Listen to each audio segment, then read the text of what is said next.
Hey, real quick, good morning. I wanted to do a quick video, heartfelt review of TYT, respectful as well. The reason I want to make this video is because I started watching TYT way back when Sarah Palin entered the scene, and I went from reading the New York Times every day, the whole thing, to watching TYT essentially.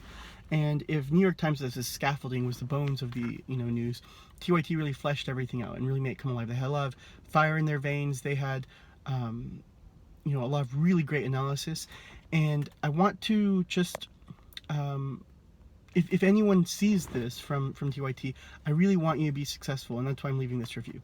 I think the big thing is that they lost a lot of viewers to Jimmy Dore, to Dave Rubin, and to Steven Crowder, and I know that they don't see that, or they might not believe that a lot of their viewers went to Steven Crowder, that somehow Steven Crowder was more persuasive than TYT. These are just two completely different demographics, but I don't think that's true at all. I think a huge part of TYT's base has always been moderates, has always been right-wingers. TYT, when I started subscribing to them for years, was incredibly anti-establishment, which is what everyone wanted to hear. Everyone knew that the Republican Party was incredibly corrupt, even Republicans, and everyone knew that there was money had a lot to do with it, and TYT's lost a lot of their momentum and a lot of their reputation because they were way softer on Obama than they were on Bush.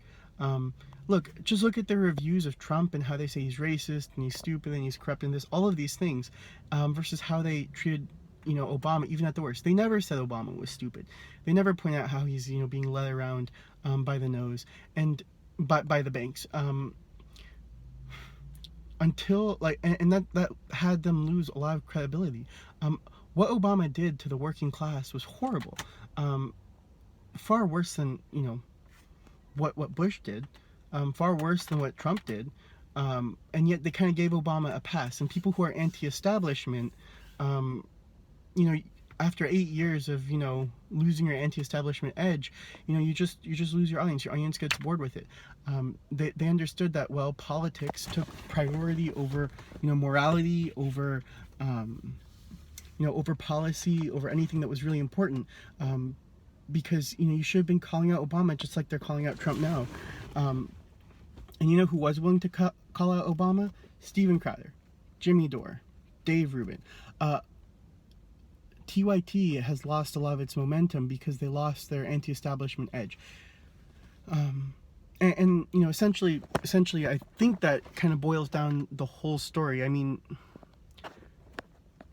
one of the reasons I wanted to make this video was because essentially I saw this video they did about Elon Musk, and I don't watch TYT anymore. I kind of peek in every once in a while, but they said, hey, Elon Musk is, breaking the law. He's going back. He's a billionaire. He's bad. He's not really planning on leaving Texas. He just wants more money. Or leaving to Texas. He just wants more money from California. But people who are Elon Musk fans, or even do a little bit of research on the topic, know that they left out a lot. And it seems like either a breach of journalism to not do your research, or a breach of journalism to lie to your audience. And so what I mean by this is he got the thumbs up from the governor to go back to work, and it was a local unelected official who gave him the thumbs down. That's the story he's telling. Whether that's true or not, who knows? And that's a place where TYT can kind of elucidate the situation. But instead what they say is, hey, look at this, Elon Musk's just breaking the law, he thinks he's better than everyone else. And it was only a 3-minute clip or a 4-minute clip, but one of the problems with this is that, if your average viewer can, within 45 seconds, find out more about the story than you told them, then all of a sudden TYT can't be a primary news source. They're not giving you all sides of the issue. They're not giving you any analysis. It's essentially a headline plus an opinion, and the problem with this is I can get that from any number of YouTube videos. I can get that from any number of websites. There's the process of commodification where TYT goes from something that's valuable, unique. I can only get Cenk or Anna's opinion from TYT, and that's what I want. So I have to go to TYT. Even if I've already read the story from the New York Times, even if I've already seen it on Jon Stewart, I have to go to TYT to understand what's going on. When you get the erosion of these things, of journalistic integrity, and also just, the fire in your blood. You watch a Jimmy Dore video versus you watch a TYT video. Very, very different experience. All of a sudden, well, now I don't have to go to TYT because their opinion is going to be the same as 100 different authors. So once you get that commodification of anything, of the news, of course you're going to lose viewership. It doesn't make sense for me to invest 10 minutes of my time to hear a hot take I can get in 45 seconds of reading Vox. So that's, I think, the long and short of it. The way I think TYT can fix this is very easy. I think they just need to bring on some people who disagree with them more often. I think Jonah Goldberg, Peter Schiff, and Karen Strong were TYT interviews that I checked in for and then checked out. I think that was kind of the breaking point for me. Even if you're not an MRA, even if you think they're silly and dumb, there's plenty of people on the left who think our courts are unjust. And that's kind of the heart of the MRA complaint, I guess. And there's plenty of people who think like, hey, black people get more more time in prison than white people if they're and they're convicted at higher rates. That's people will say very clearly, hey, that's the product of racism and it needs to be fixed. It's also true of men and women, that exact same discrepancy, and probably a lot of it is the fact that men commit more crimes, but also part of it's probably that courts just have less sympathy, and you especially see this in divorce courts where men are treated much worse. And plenty of liberal people who don't see themselves as MRAs completely understand how this works, that yes, you're at a disadvantage to a woman when you're in a divorce and there's children involved.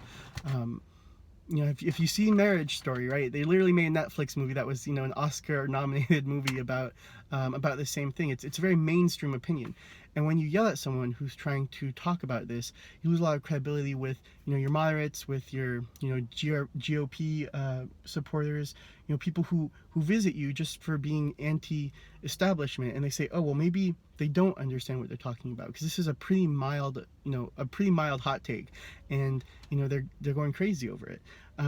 Same thing with Jonah Goldberg. I remember watching that interview, and it was the first time I was like, whoa, maybe TYT is not the place I thought it was. How can they get into this argument? If your points are right, you wouldn't need to be yelling. You wouldn't need to be so mean to this person. You can respectfully disagree and dismember someone's argument piece by piece. You don't need to be so disrespectful. And that's a lot when TYT lost their momentum.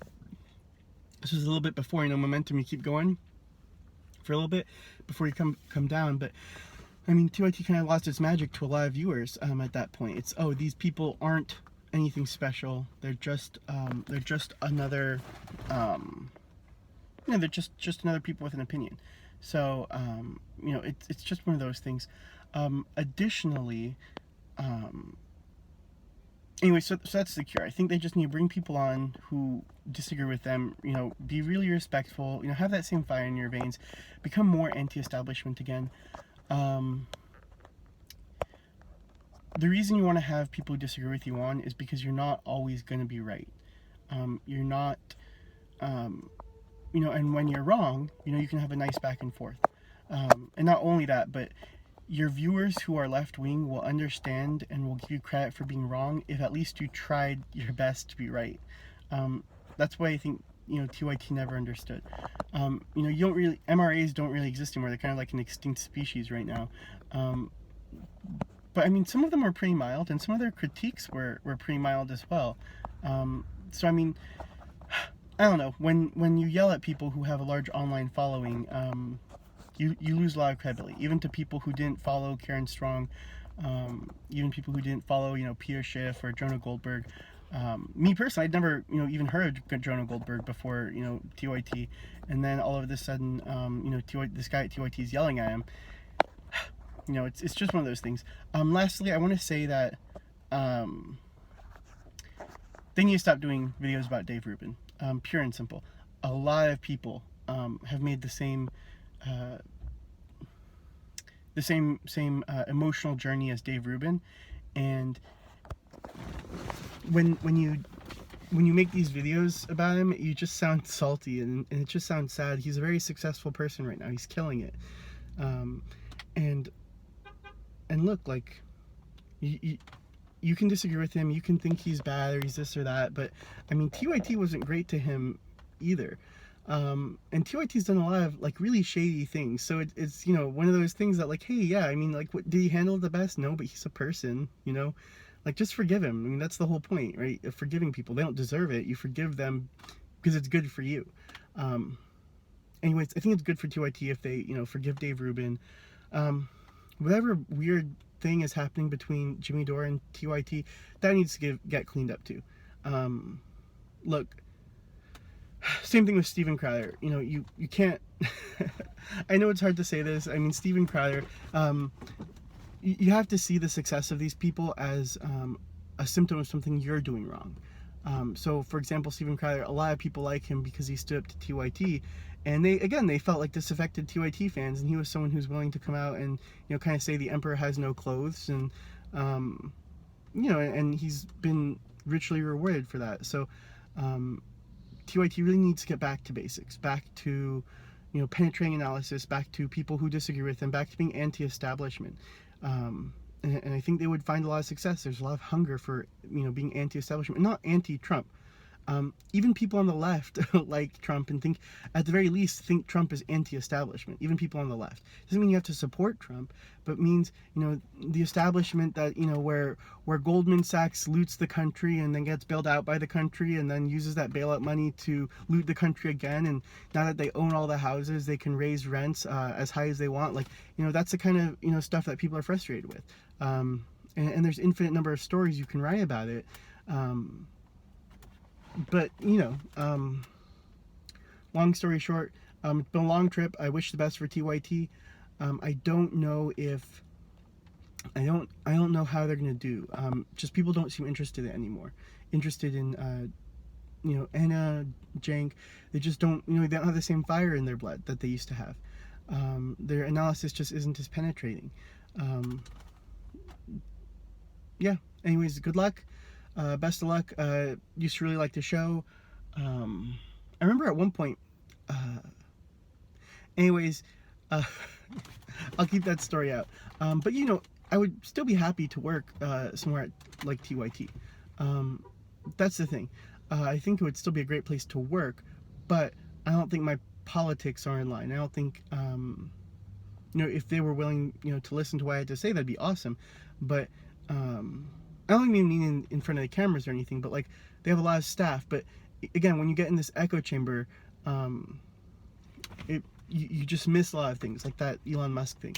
And, you know, I don't apply to TYT because I don't think they would take, you know, I don't think they would take me seriously. They think Republicans are racist. They think people who disagree with them are this or that, are essentially dumb. And that's something that they really need to stop. They need to come at their audience with a lot more respect. People who have differing views. They come at these things with a lot more respect, and I think they will receive that respect in kind.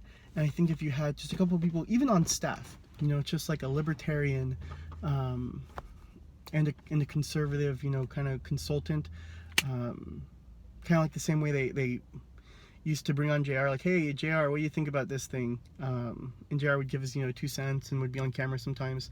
That kind of thing, I think would take them very far. So, thank you so much. If you have any questions, please let me know. I got a couple subscribers, which is awesome.